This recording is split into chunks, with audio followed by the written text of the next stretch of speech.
Сайн байцгаана уу? Та бүхэнд энэ өдрийн мэндийг хүргье.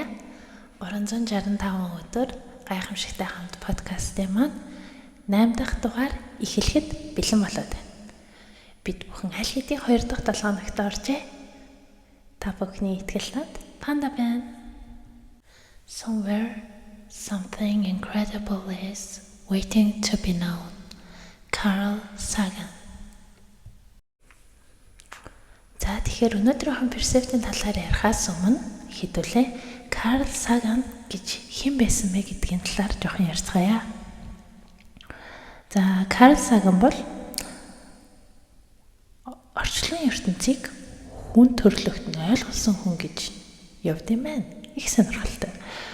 Түүний космос цуврал болон бодит шинжлэх ухааныг энгийн уран сэтгэлд хүрэх хэлээр тайлбарсан арга барил болон орчлонгийн гайхамшигын тухай уран үгсүүд нь их алдартай гэж байна шүү.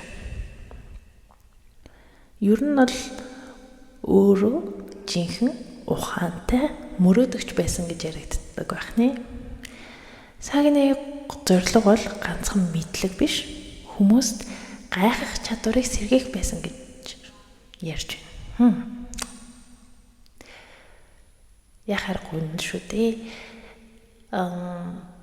Хүн гэдэг альва нэгэн зүйлийг энэ одоо яг яадаг юм бол энэ яг юу юм бол гэж сониучрах тэр зан байхгүй болол эхлвэл цаашаа амьдрал жоох уйтгартай болно шүү дээ. Жишээ нь та бүхэн бага байсан насаа эргээд нэг дурсцгаая. Жохон байхад эргэн тойрон дах зүйл бүгд л шин тэгэл сонирхолтой. Цагаад болох юм бол шоргоолчны үүрэнд үе төмө шоргоолчнууд үүрэндээ нөгөө нэг өөс ч юм уу тий идэх хоолой ингээ хурааж байгаа нь хүртэл амар сонирхолтой хайдаг гадаа хитэн цагаар ч гэсэн суугаад түүнийг хараад гайхал ямар сони юм бэ гэж бодоо сууж идэг үе бас байсан. Та бүхэнд ч гэсэн байсан гэж найдаж байна. Тэгээ бодохоор одоо бол ингээд ажил дээр амьдрал дээр гараад явж байгаа хүн тэр доор байгаа шоргоолчны үрийг тонгойж харахгүй шүү дээ.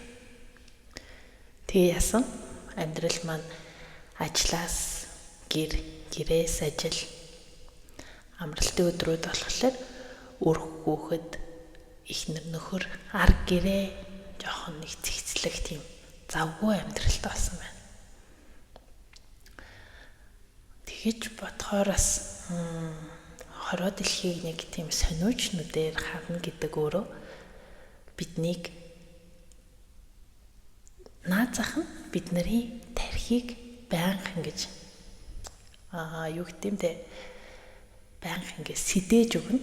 Тэгснээрээ яах вэ гэхээр бид жоохон эрүүл мэндийн талаас нь ярил бид нар арай эрүүл хөгшрөн гэдэг юм уу?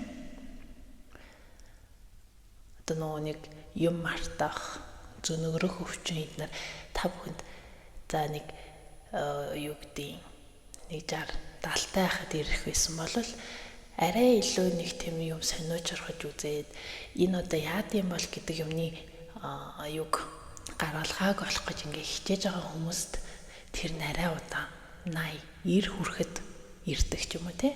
Тиймэрхүү байдлаар үнэхээр эрүүл мэндийн хувьд ч тэр нөгөө талаас бид нарын амьдралын чанарт ч гэсэн энэ зан чанар маань үнэхээр сайн нөлөөлж чаддаг юм шүү. За тэгээд өнөөдөр бүгдээрээ яах вэ гэхээр ингээд нэг эргэн тойрноо та бүхэн нэг ингээ хараад үзээрэй. Тэгээ харж хахад эн чинь ийм байсан юм уу? Энэ яагаад ингэсэн бол гэдэг нэг зүйл та бүхний нүдэнд гарч ирж л таараа. За тэр зүйлийнхаа талаар жоохон сониучрахад Google дээр хайгаад үздэг ч юм уу те. Тэгээд нэг өөртөө нэг шин зүйлийг мэдэж аваарай гэж хүсэж байна. За тэгээд мэдэж авсан зүйлийнхаа талаар доор комент хэсэгт ихтгэл танд пандатайгаа хуваалцаарай. Өнөөдрийн дугаарыг үгээр өндөрлөж байна. Баярлалаа. 365 хоногийн турш чамтай хамт